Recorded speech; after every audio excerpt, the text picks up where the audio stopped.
Hello friends, welcome back. Here is our next part, which may be our final part from this audit MCQs, because there are only 15 questions which need to be discussed. Even if this part goes lengthy, please don't mind. We'll complete it with this part. Okay.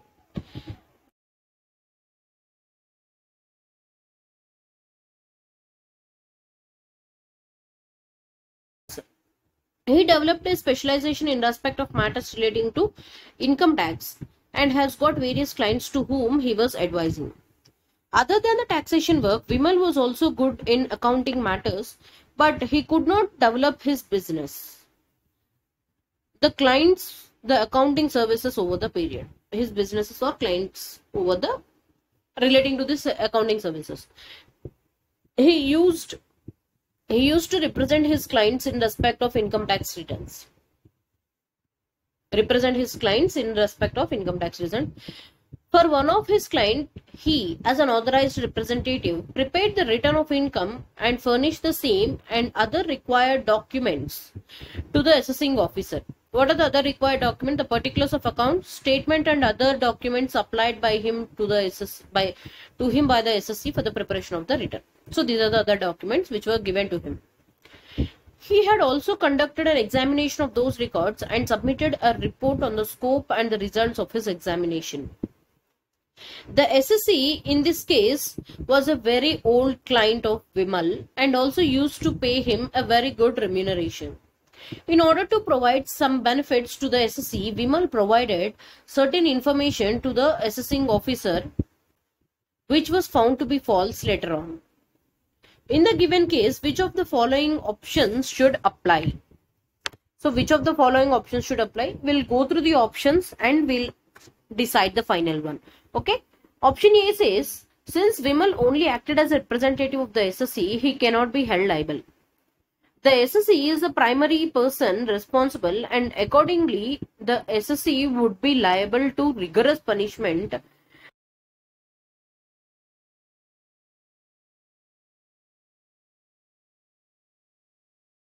or will consider that person as you only. So you, on your behalf, you are sending a person. So the liability, just because the person is your old client, you cannot give a false information, and hence the responsibility falls on you only. You can take the representative SSC as your behalf only, and the representative person authorized representative should also act as per your guidelines and rules only. He cannot give his own opinion over there. Own opinion in the sense own information which was false information he should not give. So Vimal is responsible for punishment, not the SSC. We'll go through the next one. Next option. Option A is not correct, so you might have understood this. Option B says the given matter does not only relate to submission of the return of income, but also covers an examination of those records and a report on the scope and the results of examination by a chartered accountant. Because of the professional responsibility placed on a CA, it becomes his duty to carry out all the tasks in an objective manner, free from any bias. Hence, Vimal would be liable to a penalty of rupees 7 crores and imprisonment of 7 years. So there is no such 7 crore punishment which was to be levied on a CA, and also here it is not the given matter does not relating to the submission of return of income. No,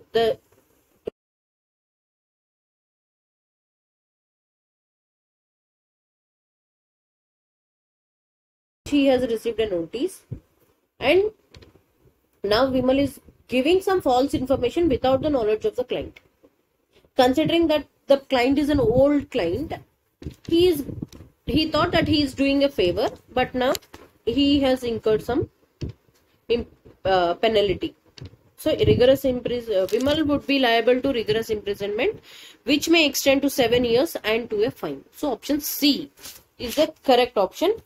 But still we'll go through the other option. Penalty, this fine is decided by the department only. You are not there to decide the fine. Okay. Vimal and his SSC would be liable to a penalty which may extend to 1 crore. Further, because of the fact that the particular submitted by with the assessing officer belonging to the SSC, hence the SSC would also be liable to the imprisonment for 3 years under the Indian Penal Code. There is no such requirement under the Indian Penal Code, and Indian Penal Code has no linkage to this income tax proceedings. We'll go through the next question, question number 87. The Board of Directors of Young Limited, a listed company, appointed Mr. Old, a chartered accountant, not in a practice, to conduct an internal audit of functions and activities of the company. The job of Mr. Old would be different from of an independent management function, involving a continuous and critical appraisal of the functions of the company with a view to suggest improvements thereto and add value to and strengthen the overall governance mechanism of the company, including the entity's strategic risk management and internal control system. However, some of the officers of the company are against the appointment of the cost accountant who is not in practice as an internal auditor. State whether those officers are correct or not in their viewpoint.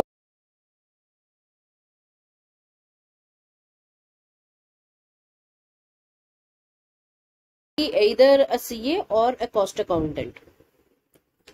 So it can be any professional also. We'll go through the options. Option A, the viewpoint of the officers is correct. Is that correct? No. So option A, straight away you can say it is wrong. It is not the correct answer. Option B says the viewpoint of the officers is correct. Even here it is saying correct. The viewpoint is wrong. Option A says it is has to be only CA. Option B says only cost accountant. No, it can be either case or any other professional also. So even option B is wrong. We'll go through option C. The viewpoint of the officers is correct because as per the section, internal auditor can be an employee of the company. Yes, internal auditor can be an employee, but the view of the management is wrong. So option C is also not correct. We'll go through the next option. Option D. The viewpoint of the officers is not correct because as per section 138 of the company, the internal auditor shall be either a chartered accountant or a cost accountant, whether engaged in practice or not, or such other professionals as may be decided by the board. So option D is the correct option. We'll go through the next question, question number 88. Employees of GIG Limited have to travel frequently for business purposes. So the company entered into a contract with Simone Travels Limited for managing booking, cancellation and other services required by their employees. As per contract terms, Simone Travels has to raise its monthly bills for the tickets booked or cancelled during the period, and same are paid by GIG Limited within 15 days from the bill date. The bills raised by Simone Travels were of huge amounts, so the management of the GIG Limited decided to get an audit conducted of the process followed by the booking or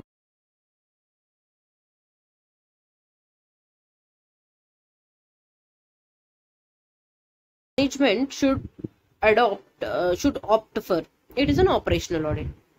Straight away you can say it is an operational audit, as it is. See, option D says operational audit as it is the audit of management and involves verifying of effectiveness, efficiency and economy of the operations done by the Simone Travels for the organization. So it is straight away operational audit. It wants to check the efficiency of the processes that was followed by Simone Travels. So option D is the correct option. We'll go through the next question, question number 89. TM Limited appointed Messrs. KK and Co. Chartered Accountants as statutory auditors.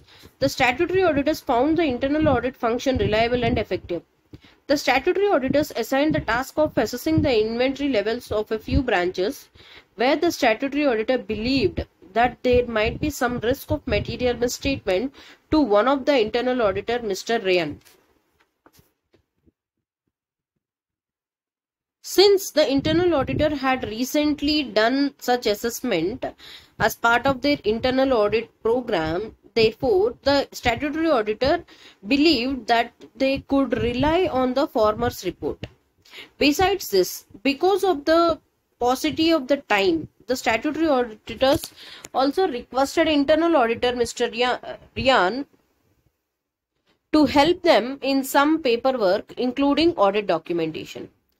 Before the audit was concluded, Mr. Ryan got promoted and shifted to another city. During the audit discussion stage, the lead statutory auditor found out that the documentation delegated to Mr. Yan was not complete. According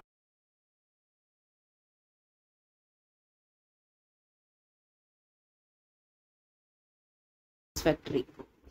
In view of the above case scenario, state which of the following statements hold true. Which of the following statements holds true means we need to go through these statements and we'll finalize. Option A says the working of the internal audit function was reliable and satisfactory. Therefore, the allocation of inventory level work was within the authority of statutory auditor. This was further confirmed by the satisfactory work of internal auditor as found later. See,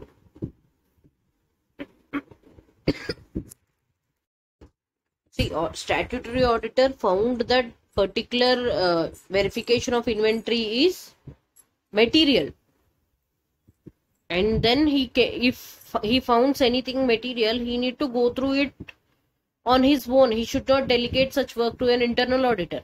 And moreover, audit documentation are the working papers of auditors, and he should maintain confidentiality of information. However, here the statutory auditor is taking internal auditor permission to complete his audit documentation. So this is wrong on the part of statutory auditor. But here option A says it is good, it is satisfactory to delegate, it is okay to delegate. So option A is completely wrong. We'll go through option B. The documentation would be considered complete.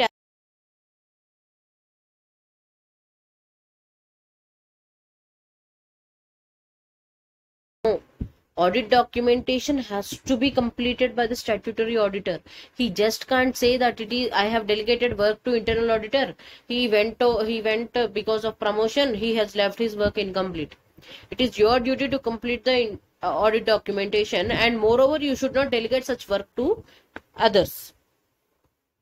Option C says since the internal auditor has conducted the similar inventory level checking activity recently, therefore, because of familiarity with the audit of statutory auditor, the audit of statutory auditor was right in delegating the same to the internal auditor. No, the statutory auditor is not right in delegating the work to internal auditor. We'll go through option D. The statutory auditor should not have delegated the work, delegated the inventory level checking to the internal auditor, as the risk assessed was material. Further, the audit documents are statutory auditor's property and responsibility. Also, statutory auditor should maintain confidentiality during all the stages of audit. Therefore, it was wrong on the part of the statutory auditor to hand over the task of audit documentation to the internal auditor. Option D is the correct option. We'll go through the next question, question number 90. IMIR Inc. is a major technology, engineering, manufacturing and financial services conglomerate with global operations having its registered office in US. The company's manufacturing footprint extends across 8 countries in addition to US. It has several international offices and a supply chain that extends around the globe. HIN Private Limited is a medium-sized, fast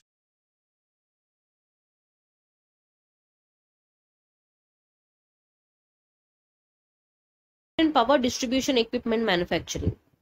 This company is based in India and enjoys a good market share in the wide spectrum of products like industrial and domestic circuit protection devices, cables and wires, fans, commercial and industrial applications. IMIR Inc., the acquirer, is currently in talks to acquire HIN Private Limited, the target company.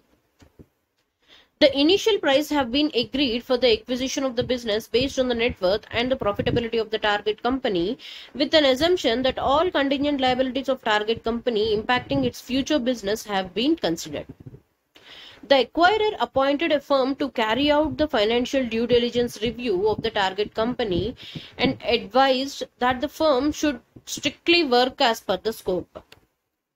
The firm, during the course of its review, found some show cause notices which have not matured into demands being issued against the target company.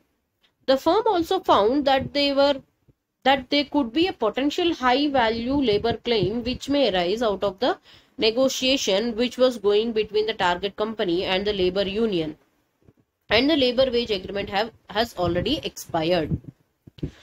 The firm discussed all these matters with the management of the target company. The target company confirmed that these matters are under discussion and was confident that these matters would not result into any liability, and hence it did not consider the same in the initial price.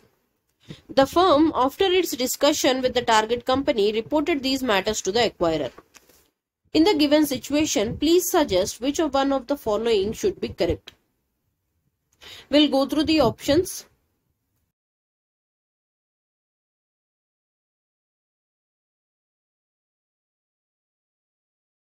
Contingent liabilities. Hence, the above mentioned matters relating to show cause notices and labor claims should be ignored by the firm. No, these cannot be ignored.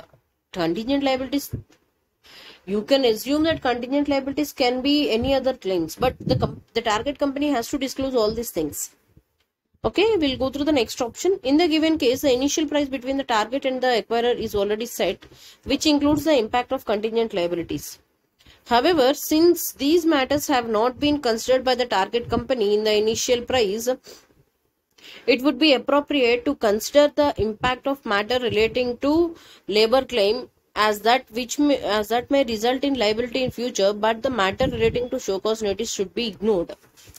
No, both has to be considered. Both the labor claim and the show cause notice has to be considered. We'll go through the next option. Option C says, in the given case, the firm has gone beyond its scope of financial due diligence review. Financial due diligence review covers review of trading results, assets and liabilities, and accounting policies and practices of the target company. The management of the target company should talk to acquirer so that the acquirer can ask the firm to limit its work as per the scope agreed. No, because the firm is acting on behalf of acquirer company, and the acquirer company has asked the firm whether the acquisition and the compensation that they are giving to the target company is adequate or not, and whether the same is profitable to the acquirer company or not. This is what the firm has to do. So here it cannot say that it should restrict its scope of work. We'll go through the other option, option D. In the given case, even though the initial price between the target company and the acquirer is already set, but still the firm needs to look at any hidden liabilities which may arise in two cases: show cause notices and the labor claim. Accordingly, the firm has done the right thing by reporting these matters to the acquirer. Yes, option D is the correct option.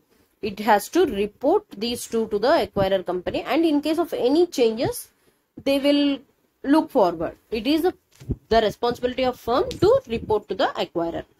And the next question, question number 91. ARA and Associate is a partnership firm and has been in existence for the last 15 years. The firm is engaged in consultancy business relating to various areas and has built a good name for itself over the period. Some of the clients of the firm are very old, who have been continuing since its existence. The business of the firm has gone through various phases. Some of them were very bad, but currently the business is going very well, and the firm is looking to expand its operations into different geographies. For this, the firm's management decided that some of its senior partners will move to new offices and new partners would be inducted. A team of new partners is in discussion with some of the senior partners regarding their joining the firm. The new partners would be interested to know whether the terms offered to them are reasonable, having regard to the nature of the business, profit records, capital distribution, personal capacity of the existing partners, socio-economic settings, etc. And whether they would be able to derive continuous benefits in the form of return on capital to be contributed and the remuneration of services to be offered. In addition, they also want to ascertain whether the capital to be contributed by them would be safe and applied usefully or not. For this purpose, an investigation of the business of the firm was set up. on behalf of these new partners. At the time of scrutiny of the record of profitability of firm's business, the investigating accountant picked up records of last 4 to 5 years wherein he observed that the profits for 2 years were highly erratic and fluctuating. The investigating accountant therefore investigated the past profits of last 7 to 8 years to iron out the fluctuation. He also examined the provisions of the partnership deed, particularly the composition of partners, the capital contribution, drawing rights, retirement benefits, and goodwill.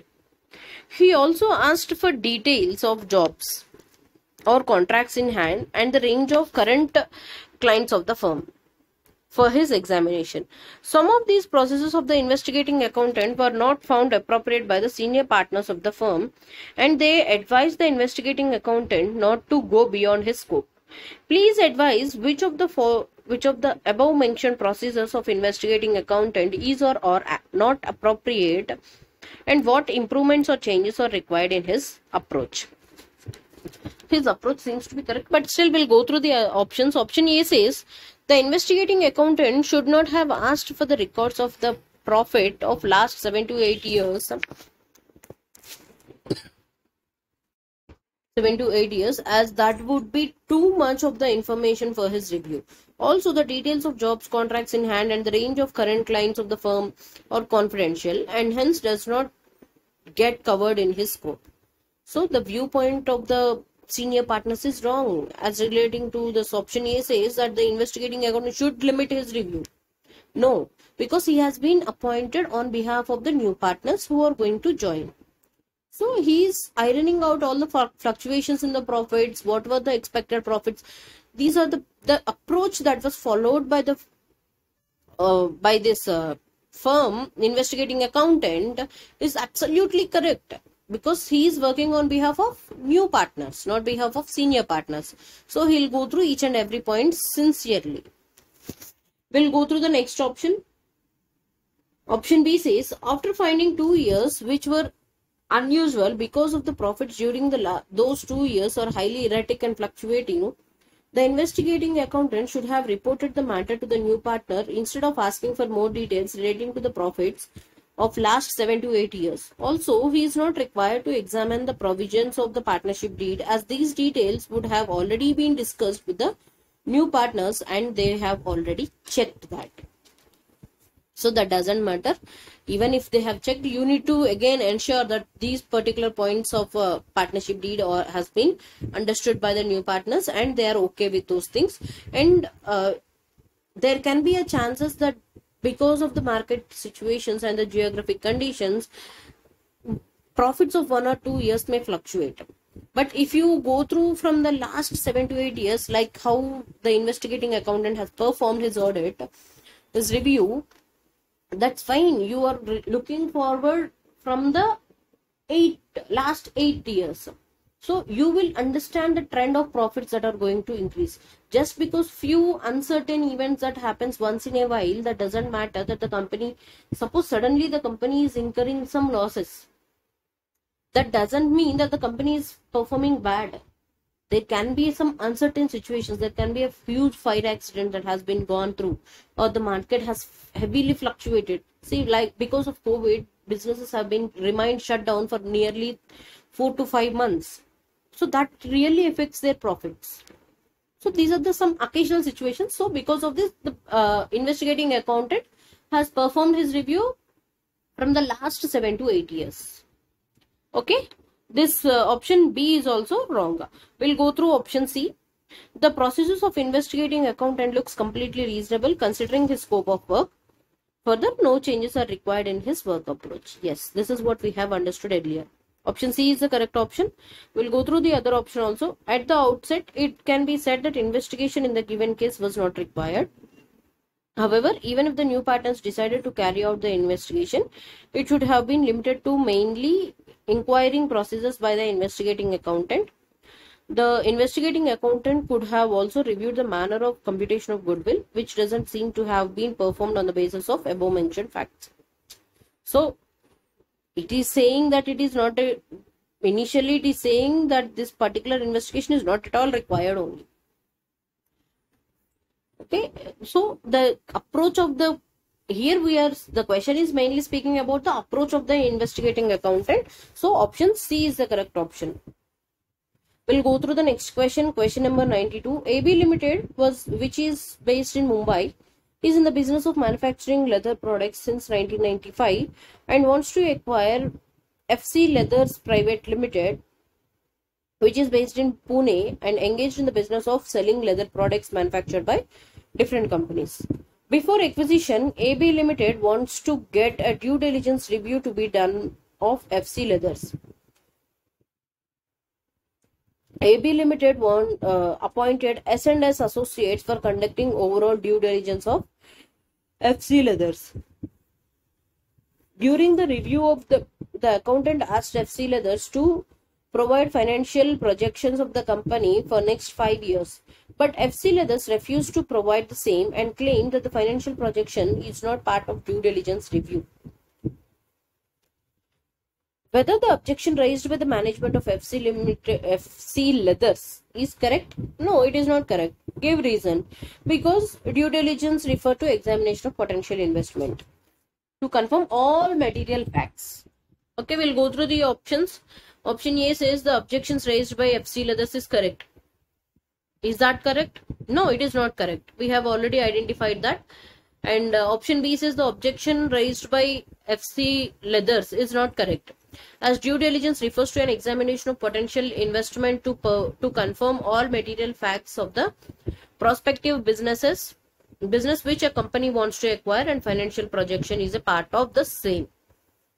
So option B is the correct answer. We'll go through the other options also. Here this option B, it is saying due diligence refers to examination. This is all the definition of due diligence. Hope you might have understood this. Option C says the objection raised by FC Leathers is correct. Is that correct? No. So we'll go through option D. The objection raised by FC Leathers is not correct, as a target company cannot refuse in providing any information required by the reviewer. You may say that option D is also correct.